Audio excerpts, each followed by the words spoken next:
السلام عليكم ورحمة الله وبركاته. نحمده ونصلي على رسوله الكريم، أما بعد. أعوذ بالله من الشيطان الرجيم. بسم الله الرحمن الرحيم. وأن المساجد لله فلا تدعوا مع الله أحدا. محترم صدر مجلس، حکم صاحبان، مشرف اساتذہ کرام اور ہم سفر علمی ساتھیوں، آج کی اس مہان انجمن میں میری تقریر کا موضوع ہے اسلام میں مساجد کی اہمیت۔ محترم حضرات، مساجد یہ مسجد کی جمع ہے اور لغت میں مسجد کا معنی ہے سجدہ کرنے کی جگہ، اور اصطلاح میں مسجد اس گھر کو کہتے ہیں جو نماز پڑھنے اور اللہ رب العالمین کی عبادت کے لیے بنایا گیا ہو۔ مذہب اسلام میں مساجد کی بڑی اہمیت ہے، کیونکہ یہی وہ مساجد ہیں جہاں سے اسلام کا پیغام نشر ہوتا ہے۔ یہ مساجد اسلام کی دعوت کا مرکز ہے۔ یہ مساجد ملت اسلامیہ کی علمی، قومی اور روحانی قوتوں کا سرچشمہ ہے۔ یہ مساجد جنت کے باغ ہیں۔ یہ مساجد امن و امان اور سلامتی کی جگہ ہیں۔ روئے زمین پر اللہ رب العالمین کی بارگاہ میں سب سے زیادہ پسندیدہ جگہوں میں یہی مساجد ہیں، جیسا کہ اللہ کے نبی صلی اللہ علیہ وسلم نے ارشاد فرمایا، احب البلاد الی اللہ مساجدها۔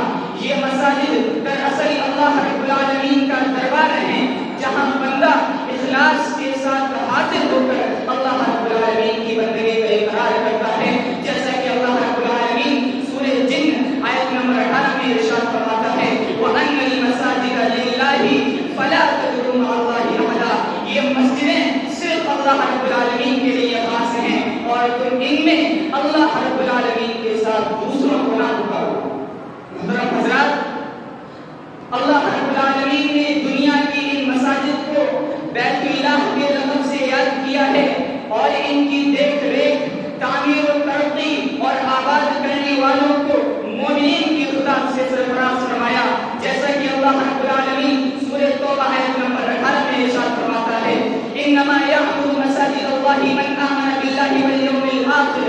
یہی وجہ ہے کہ مکہ مکرمہ سے مدینہ منورہ ہجرت کرتے ہوئے آپ صلی اللہ علیہ وسلم نے راستے میں صرف چند دنوں کے لیے قباء میں قیام فرمایا، اور آپ نے یہ سارے ایام مسجد کی تعمیر میں صرف فرمائے۔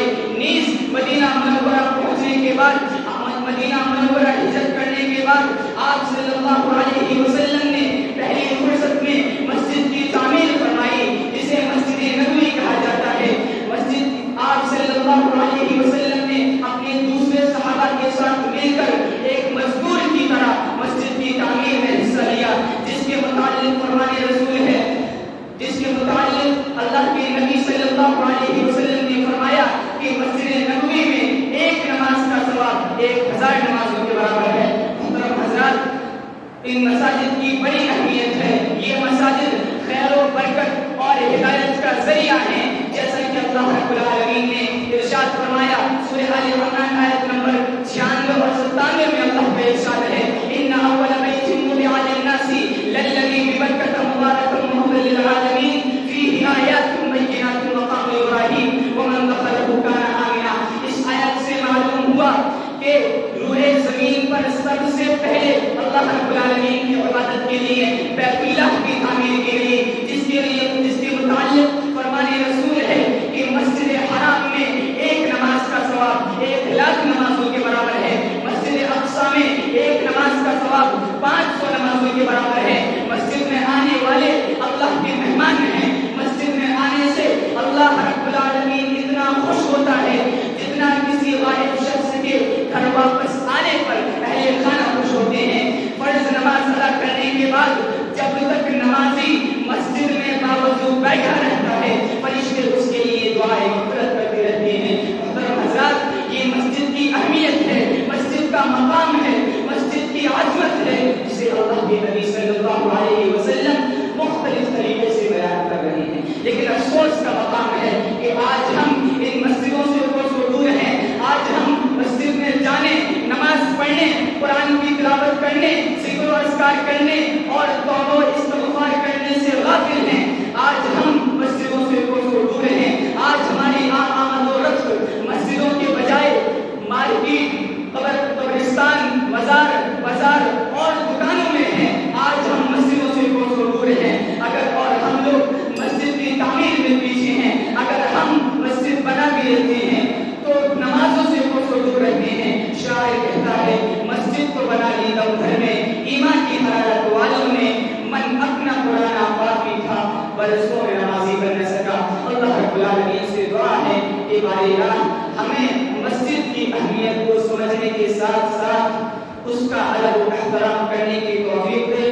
آمین. وآخر دعوانا